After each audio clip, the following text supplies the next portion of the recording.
Hello friend, welcome back to my YouTube channel. आज के इस वीडियो में बात करने वाले हैं, अगर आप अपने मोबाइल पर फ़ोनपे ऐप यूज करते हैं और आपके फ़ोनपे ऐप पर बैंक सर्वर डाउन की प्रॉब्लम आ रही है, तो आप अपने फ़ोनपे की बैंक सर्वर डाउन की प्रॉब्लम को कैसे सॉल्व करेंगे, कैसे फिक्स करेंगे। आज के इस वीडियो में आपको यही बताने वाला हूँ।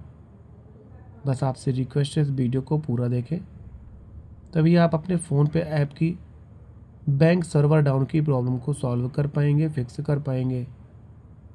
फ़ोनपे ऐप की बैंक सर्वर की प्रॉब्लम को सॉल्व करने के दो आसान तरीके हैं।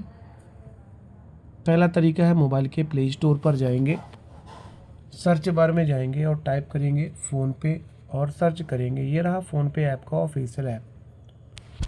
आपको अपने फ़ोनपे ऐप को सबसे पहले अपडेट के ऑप्शन में क्लिक करके अपडेट करना है।